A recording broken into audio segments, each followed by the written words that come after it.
शहर में शदीद गर्मी पड़ेगी, अलर्ट जारी। दर्जा हरारत मामूल से 4 से 7 डिग्री बढ़ेगा। हीटवेव का सख्त दौरानिया 14 से 18 अप्रैल को होगा। शहरियों को एहतियाती तदाबीर पर अमल दरामद को यकीनी बनाने की हिदायत जारी कर दी गई हैं। आउटडोर सरगर्मियों पर पाबंदी लगा दी गई, जबकि मौजूदा दर्जा हरारत 31 डिग्री सेंटीग्रेड रिकॉर्ड हुआ है, जबकि आइंदा 24 घंटों में दर्जा हरारत 33 डिग्री तक जाने का इम्कान बताया जा रहा है। शहरियों के एहतियाती तदाबीर पर अमल दरामद को यकीनी बनाने की हिदायत भी जारी की गई है। हीट वेव का सख्त दौरानिया 14 से 18 अप्रैल तक होगा। दर्जा हरारत मामूल से 4 से 7 डिग्री बढ़ेगा। महकमा मौसमियात की जानिब से ये पेश गोई की गई है। बात करने के लिए कोमल इस्लाम हमारे साथ मौजूद है। बताइएगा कोमल। शहर लाहौर में कहर की गर्मी बरसने के लिए तैयार है। माहिरीन की जानिब से अलर्ट जारी कर दिया गया है। 14 से 18 अप्रैल के दौरान पंजाब के मुख्तलिफ अजला में जो है वो लाहौर शहर समेत कहर की गर्मी पड़ेगी और ये भी बताया जा रहा है कि दर्जा हरा जो है मामूल से 4 से 7 डिग्री ज़्यादा रिकॉर्ड किया जाएगा। अगर हम बात करते हैं आज के हवाले से, तो आज भी शहर लाहौर में दर्जा हरा यूँ तो इस वक्त 31 डिग्री सेंटीग्रेड रिकॉर्ड किया गया है, लेकिन एहसास जो है वो 2 डिग्री ज़्यादा यानी कि 33 डिग्री सेंटीग्रेड का हो रहा है। माहिरीन की जानिब से अलर्ट जारी कर दिया गया है कि एहतियात ज़रूर करें, OSR का ज़्यादा से ज़्यादा इस्तेमाल करें और ऐसे मशरूबात का इस्तेमाल करें जो कि आपकी नमकियात को मुकम्मल करें। इसी के साथ किसानों को भी एहतियाती तदाबीर पर अमल दरामद को यकीनी बनाने के हवाले से जो है वह हिदायत कर दी गई है। 1122 रेस्क्यू सेंटर को भी जो है वो अलर्ट रहने के हवाले से हिदायत कर दी गई है और बर वक्त इकदाम को यकीनी बनाया जा रहा है ताकि किसी किस्म की मुश्किलात का सामना ना करना पड़े। वहीं अगर बात करते हैं बारिशों से मुतालिक, ना तो आज बारिश का कोई इम्कान मौजूद है, ना ही आइंदा हफ्ते में बारिश का कोई इम्कान बताया जा रहा है। अगर दिन भर की बात करें तो दिन भर टेम्परेचर जो है वो इंक्रीज करेगा और आज ज़्यादा से ज़्यादा दर्जा हरारत 33 जबकि फीलक 35 डिग्री सेंटीग्रेड तक की रहेगी, ऐसा माहिरीन की जानिब से बताया जा रहा है। हवा में नमी के तनासुब की बात की जाए तो हवा में नमी का तनासुब इस वक्त 53% है। हवा की रफ्तार 10 किलोमीटर फी घंटा के हिसाब से रिकॉर्ड की जा रही है। माहिरीन मौसमियात ने बर वक्त इक़दाम को यकीनी बनाने के साथ साथ लाहौरियों को भी कहा है कि आउटडोर सरगर्मियों से परहेज करें और वैसे भी माहिरीन की जानिब से आउटडोर सरगर्मियों पर पाबंदी लगाई गई है ताकि बर वक्त जो है वो लाहौर शहर में गर्मी की सूरत हाल से निपटा जा सके। जी ठीक है, बहुत शुक्रिया आपका कोमल इस्लाम। अस्पतालों की निजकारी के खिलाफ धरना छठे रोज़ में दाखिल हो गया। ग्रैंड हेल्थ अलायंस का मॉल रोड चेरिंग क्रॉस पर धरना जारी है। मुजाहिरीन की जानिब से अस्पतालों की निजकारी नामंजूर के नारे लगाए जा रहे हैं। धरने में यंग डॉक्टर्स, पैरामेडिक्स, नर्सिस और क्लर्क एसोसिएशन की शिरकत। ताहल कोई हुकूमती अफसर मुज़ाकरात के लिए नहीं आया। मुजाहिरीन वहाँ पर मौजूद हैं। बात करने के लिए अबू बकर शेख हमारे साथ मौजूद है। अबू बकर शेख, बताइएगा कि क्या वजूहात है, आज छठा रोज़ है और धरना दिया गया है इनकी जानिब से, तो अभी तक मुज़ाकरात क्यों नहीं कामयाब हो पा रहे? बिल्कुल जी, माल रोड चेरिंग क्रॉस पर ग्रैंड हेल्थ अलायंस का जो धरना है ये छठे रोज़ में दाखिल हो चुका है। इनका एक ही मुतालबा है कि तमाम जो सरकारी हस्पताल हैं इनको प्राइवेटाइज ना किया जाए। इसी सिलसिले में आज ये छठा रोज़ है, ये सरापा एहतजाज है। मुजाहिरीन से बात करेंगे। क्या कहेंगे जी, प्राइवेटाइज होने जा रहे हैं तमाम हस्पताल? इंतहाई अफसोस के साथ ये कहना पड़ रहा है कि मुल्क के जो अहम इदारे हैं उनको हुकूमत बेचने पे तुली हुई है। आम इंसान के 2 हकूक होते हैं, तालीम और सेहत, और ये दोनों को, तालीम का बेड़ा तो हुकूमत पहले गर्क कर चुकी है और अब सेहत के पीछे पड़ी हुई है। और इस इदारे को भी प्राइवेट करने से क्या नुकसान होगा कि इस इदारे में जितने भी मुलाजमीन हैं, पहले तो इनका नुकसान होगा, ये तकरीबन 1.5 से 2 लाख के करीब मुलाजमीन हैं, ये बेरोजगार होने जा रहे हैं। असल में नुकसान आम आवाम का है, जो आवाम को ये सेहत की सहूलियात दूर दराज इलाकों में मिलती हैं वो भी इससे ख़त्म हो जाएंगी। तो हम यहाँ पर यही मुतालबा लेकर आए हुए हैं कि ये जो प्राइवेटाइजेशन का सिस्टम ये गवर्नमेंट ने शुरू किया हुआ है, इसको फिलफौर वो गवर्नमेंट वापस ले और इन आम आवाम के जो 40-50 हज़ार सैलरी लेने वाले जो मुलाजमीन हैं, इनके घरों के चूल्हों को बुझने से बचाया जाए। बहुत शुक्रिया जी। मेरे साथ मजीद कुछ ख़वातीन मुजाहिरीन भी मौजूद है। मोहतरमा, आपको नहीं लगता कि तमाम जो ये सरकारी हस्पताल को अगर प्राइवेटाइज कर देंगे तो हेल्थ का सेक्टर मजीद इम्प्रूव होगा? ये पाकिस्तान जब से बना है ना, ये मेरे ख्याल में पहला मौजज़ा हुआ है, वो भी मरियम बीबी के दौर में हुआ है। क्योंकि आप खुद देखें कि अंग्रेज़ दौर के जो अंग्रेज़ लोग हैं वो ये महकमा एजुकेशन, महकमा पुलिस, महकमा हेल्थ और महकमा आर्मी, ये उन्होंने वो नहीं अपना उन्होंने नाम क्यों नहीं अंग्रेज़ों ने लिखवाया। ये वाहिद मौजज़ा ऐसा हुआ है कि जो मरियम नवाज़ की हुकूमत में हो रहा है कि जहाँ पे देखो ठेले वालों के नाम लिखा हुआ है मरियम नवाज़ बीबी। आपको शौक है तो आप अपने बाप से कहें स्पेशल कहीं आपको कोई ज़मीन ले दें, आप वहाँ पे अपने मरियम नवाज़ क्लिनिक बनाएं, हस्पताल बनाएं, यूनिवर्सिटीज़ बनाएं।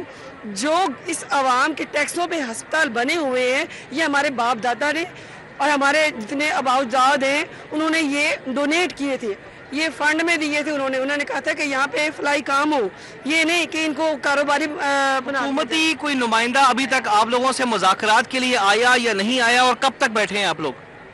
बिस्मिल्लाहिर्रहमानिर्रहीम। मैं नगीना शाहीन डिस्ट्रिक्ट साहिवाल से, और यहाँ पे सिर्फ एक डिस्ट्रिक्ट साहिवाल नहीं है बल्कि पूरा पंजाब आया हुआ है, और हम लोग यहाँ पे 6 दिन से बैठे हुए हैं और अभी तक हमारे से किसी हुकूमती नुमाइंदे ने आके बात नहीं की है और किसी ने ये नहीं पूछा है कि हम लोग यहाँ पे किस मकसद के लिए आए।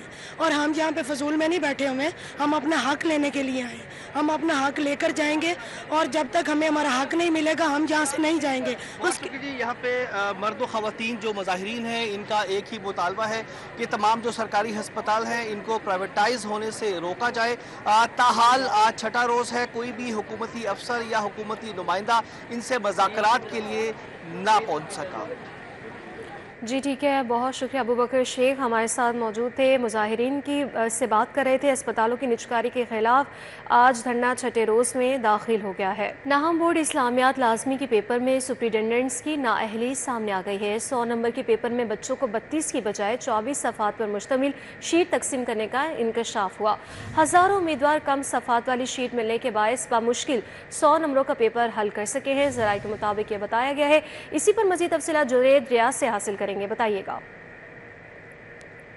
आज ही लाहौर बोर्ड के तहत नाहम इस्लामियात लाजमी के पेपर में सुप्रिटेंडेंट्स की नाअहली सामने आई है और देखने में ये आया कि वो तलबा जो कि 100 नंबर इस्लामियात लाजमी का पेपर दे रहे थे उनको जो 32 शीट की बजाय जो है वो 24 शीट्स जो हैं वो फ्राहम कर दी गई, जिसकी वजह से तलबा का जो पेपर है वो मुकम्मल तौर पर हल नहीं हो सका, क्योंकि 8 सफ़ात की शीट जो है वो बच्चों को कम फ्राहम की गई। अगर देखा जाए तो इस्लामियत लाजमी के पेपर में 2 कैटेगरी के पेपर लिए जा रहे थे, एक 50 नंबर का और एक 100 नंबर का। 50 नंबर वाले तलबा को 24 सफ़ात की शीट फ्राहम की जानी थी, जबकि जो 100 नंबर का पेपर दे रहे थे उनको 32 सफ़ात की शीट फ्राहम की जानी थी। लेकिन सुप्रिटेंडेंट्स की नाअहली की वजह से उल्ट हुआ और जो बच्चे 100 नंबर का पेपर दे रहे थे उन्हें सिर्फ 24 सफ़ात की शीट जो है फ्राहम की गई, जिसके ऊपर तलबा ने मुतालबा किया कि वो अपना पेपर मुकम्मल हल नहीं कर सके क्योंकि सफ़ात कम थे। इस हवाले से तलबा ने मुतालबा किया कि नोटिस लिया जाए, उन सुप्रिटेंडेंट्स के खिलाफ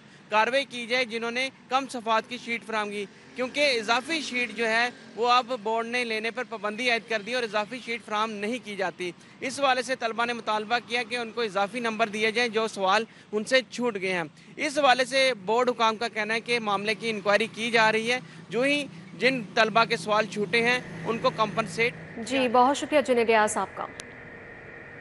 पंजाब असम्बली की स्टैंडिंग कमेटी खजाना ने फाइनेंस तरमीमी बिल 2025 की मंजूरी दे दी। निजी कंपनियों के अकाउंट्स ऑफिसर्स को तनख्वाहों से टैक्स की कटौती करने का इख्तियार मिल गया। डीडीओज टैक्स कटौती के बाद ही तनख्वाहें जारी करेंगे। इसी पर मज़ीद तफसीलात राउदिल शाह से हासिल करेंगे, बताइएगा। जी, फाइनेंस तरमीमी बिल 2025 जो कि पंजाब असम्बली में हुकूमत की जानिब से टेबल किया गया था, इसको स्पीकर पंजाब असम्बली मलिक मोहम्मद अहमद खान ने मुतल्लिका स्टैंडिंग कमेटी के पास भिजवाया था। लेकिन अब आपको बताएं कि स्टैंडिंग कमेटी बराए महकमा ख़जाना की जानिब से बाकायदा फाइनेंस तरमीमी बिल 2025 की मंजूरी दे दी गई है। आपको बताएं कि इस बिल की मंजूरी से होगा क्या। निजी कंपनियों के जो अकाउंटेंट्स हैं अब वो मुलाजमीन की तनख्वाहों की बराह रास्त कटौती करके महकमा मुतल्लिका महकमों को जो है वो जमा करवा सकेंगे। आपको बताएं कि इस हवाले से ये तमाम तर जो इस अमल को मुकम्मल किया गया महकमा एक्साइज और दीगर महकमे। जी ठीक है, बहुत शुक्रिया राउदिल शाह आपका। PHA हुकाम ने अदालती अहकाम को संजीदा न लिया। अदालत ने ग्रेड 17 की जूनियर अफसर को ग्रेड 19 की सीट पर काम रोकने का हुक्म दिया था। अदालती हुक्म पर ग्रेड 17 की junior director engineer Mohammad Asghar को काम से रोका जाना था। हुकाम ने जूनियर डायरेक्टर को सीट पर बरकरार रखकर 9 मुख्तलिफ नौयत के टेंडर्स खुलवा दिए हैं। इसकी क्या वजूहत है, तफसीलात जानेंगे। दुरे नायाब हमारे साथ मौजूद हैं, बताइएगा। जी बिल्कुल, PHA हुकाम जो है वो अदालती फ़ैसलों को संजीदा लेते नहीं दिखाई दे रहे और इसकी वाज़ेह मिसाल कुछ दिन पहले अदालत की जानिब से ये हुक्म दिया गया था कि जो जूनियर डायरेक्टर हैं ग्रेड 17 के डायरेक्टर इंजीनियरिंग, उनको काम से रोक दिया जाए और ना सिर्फ काम से रोका जाए बल्कि किसी सीनियर बंदे की जिम्मेदारी ये दी जाए ताकि वो इस काम को संभाले। अब इस पर बाकायदा एक्शन क्या होता, इस पर किसी सीनियर बंदे को क्या लगाया जाता, उस बंदे को तो हटाया नहीं गया, बल्कि हठधर्मी की इंतहा ये हुई कि उसी जूनियर अफसर ने, उसी जूनियर डायरेक्टर इंजीनियरिंग ने कल 9 किस्म के टेंडर्स भी कर दिए, जिसकी तफसीलात कुछ इस तरह से हैं कि चिश्तिया पार्क इस्लामपुरा की मेंटेनेंस का टेंडर जो है वो कल खोल दिया गया, गजीबो और वॉकवेज GOR 6 में बनाने हैं उसका टेंडर खोल दिया गया, सब्जाजार पार्क की मेंटेनेंस का टेंडर खोला गया।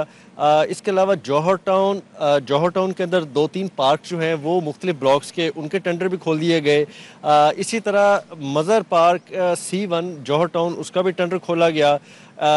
और समनाबाद और हरबंसपुरा के जो 2 पार्क हैं उनके भी टेंडर रिपेयर मेंटेनेंस के खोल दिए गए। छोटे छोटे काम थे, लेकिन इसमें देखना यह था कि कंपिटेंट अथॉरिटी की जानिब से किसी ज़िम्मेदार डायरेक्टर इंजीनियरिंग जो ग्रेड 19 की सीट पे बाकायदा उसका अहल होता, उसको लगा के ये काम करवाते। ना सिर्फ उसी जूनियर डायरेक्टर ग्रेड 17 के जो उनके ना डायरेक्टर इंजीनियरिंग 19 की ग्रेड की सीट पे लग सकता था, बल्कि अदालत के अहकामात के बाद उसको काम से रोका भी जाना चाहिए था और तब्दील भी किया जाना चाहिए था। लेकिन अभी ना सिर्फ अदालती अहकामात को हवा में उड़ाया गया है, बल्कि जो प्रोसीजरल लैब्स हैं, जो काम होते हैं महकमाना, उसके अंदर भी जो है वो खलल डाल के और उसके अंदर भी पेचीदगियाँ पैदा की। जी ठीक है, बहुत शुक्रिया आपका दौरे नायाब। महकमे मादनियात 1 अरब रुपए से कानकुन राशन कार्ड शुरू करेगा। वज़ीर-ए-आला पंजाब ने कानकुन राशन कार्ड की मंजूरी दे दी है।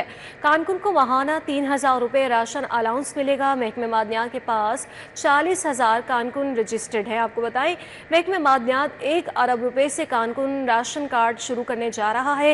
वज़ीर-ए-आला पंजाब ने कानकुन राशन कार्ड की मंजूरी दे दी है, जबकि कानकुन को माहाना 3000 रुपये राशन अलाउंस मिलेगा। महकमे मादनियात के पास 40,000 कानकुन रजिस्टर्ड है। इस पर मजीद डिटेल्स हासिल कर लेंगे। कैसे खोकर हमारे साथ मौजूद हैं, बताइएगा। जी बिल्कुल, वज़ीर आला पंजाब मरियम नवाज शरीफ ने 1 अरब रुपए की लागत से कानकुन राशन कार्ड जो है देने की मंजूरी दी है। ये प्लान महकमा मादनियात ने तैयार किया है और जो 40,000 के करीब जो है वो ऑनलाइन वर्कर जो है, कानकुन वर्कर जो है वो महकमा मादनियात के साथ रजिस्टर्ड है, जिनको 3000 रुपये माहाना कानकुन अलाउंस दिया, राशन अलाउंस दिया जाएगा। ये प्रोग्राम शुरू कर दिया गया है और महकमा जो मादनियात है उसने इस पर जो काम शुरू कर दिया, पैसे तकसीम करने शुरू कर दिए हैं। जी ठीक है, बहुत शुक्रिया एडिटर ब्यूरोक्रेसी कैसे खोकर हमें अपडेट कर रहे थे, आपका शुक्रिया।